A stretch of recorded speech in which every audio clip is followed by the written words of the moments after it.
Three members of a specialized temporal crew entered the extraction shuttle, taking their seats for a high-risk observational mission to the ancient past. On board were Captain Marcus Drake, the wealthy tech magnate Julian Cross, and the head chrono engineer, Dr. Elena Vance. Captain Drake prepped the primary flight deck, running down a rigorous manual checklist while Dr. Vance calibrated the core navigation grid. Julian Cross sat rigidly in his harness, staring at the flashing countdown clock. "Captain, I've done some extensive medical research on our flight protocols. There is a persistent corporate theory that severe time dilation can trigger rare forms of cell mutation in cancer. Have you ever encountered such a phenomenon in your navigation logs? Yes, it is caused by the physical body's inability to structurally reorganize to its previous atomic form upon arrival. The more times you jump through the timeline, the worse the cellular degradation gets. Now, that has absolutely not been proven in a peer-reviewed lab, Marcus, and you know it. Please stop terrifying Mr. Cross. He is single-handedly funding this entire research sector. Without our wealthy private sponsors, we would never progress our mechanical study of time travel.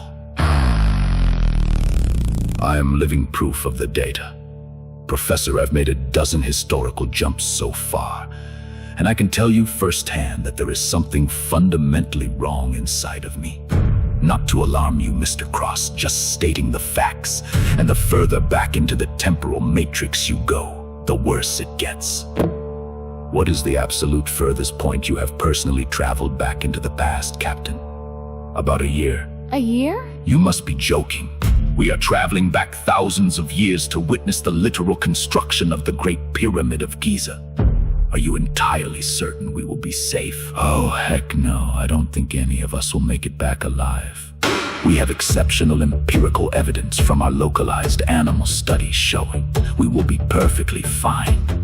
We have sent healthy test rats back 50,000 years into the prehistoric ice sheets, and they returned entirely normal. No, they didn't, Elena. They all died. Not due to the chronological transit itself. We had to perform immediate scientific autopsies on them upon retrieval. We were the literal reason they died, Marcus, not the temporal experiment. Right, and mark my words, someone will be doing autopsies on the three of us as well. There was very little physical movement as the shuttle cut through the chronological barrier and settled onto the wind-swept desert sands, a few miles from the Giza plateau. But as the external monitors booted up, the crew gasped in absolute disbelief. Towering silver spacecraft were hovering silently in the sky, lifting and hauling massive blocks of limestone from a distant quarry straight to the monument structure. There were no dirt ramps, there were no lines of slaves. There was only a highly coordinated, hyper-advanced extraterrestrial armada working diligently to lay the foundations of the pyramid. Do my eyes deceive me? Has there been a catastrophic calculation error in our positioning? Why on earth am I seeing alien spaceships right outside my viewing window? This is significantly worse than I thought it would be. What do you mean worse, Captain? I figured we would all just instantly disappear into a clean poof of radioactive dust, never to be seen or heard from again. But no, we are sitting in ancient Egypt trapped with a bunch of active alien spacecraft. Now, let us not draw wild, unscientific conclusions based on raw visual stimuli. Visual observations are historically the least accurate form of metrics. We have absolutely no data to prove if what we think we are seeing is what is actually happening. For all we know, our brains may be experiencing a mass atmospheric hallucination. Maybe you have a fancy doctorate, lady, but I know an alien spaceship when I see one. And right now, they're getting way too close to our perimeter for my comfort. I think they see us. Is there anything you can do to navigate us away? I am fully prepared to pay whatever the financial cost to ensure our safety.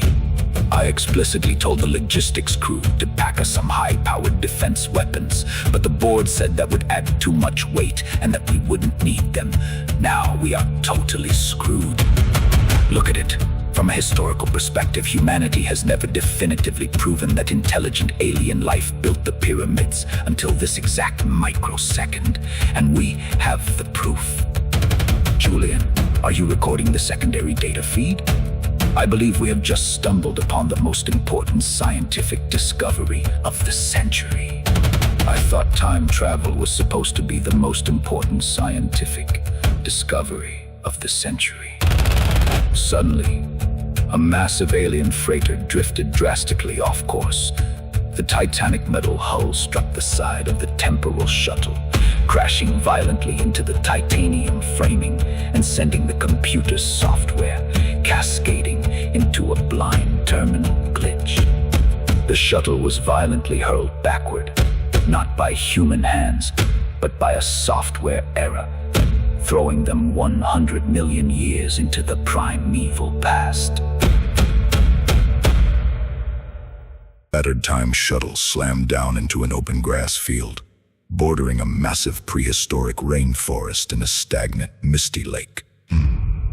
The primary airlock door swung open automatically, and an oppressive, suffocating heat spilled into the cabin like blistering steam from a boiling pot. Everyone abandoned ship right now. I think our trajectory landed us in deep water, and if it did, we have about 5 minutes before this metal hull sinks and we all drown. Drake, Elena, and Julian scrambled frantically out of the steaming hatch, collapsing onto the thick grass field to their immense relief. The shuttle was severely bent out of shape, but resting safely on dry land. Dr. Vance stood up, her face draining of color as she stared into the ancient canopy. We need to find secure shelter, and we need to find it fast. Why? What is wrong now, Doctor? Look right past the tree line.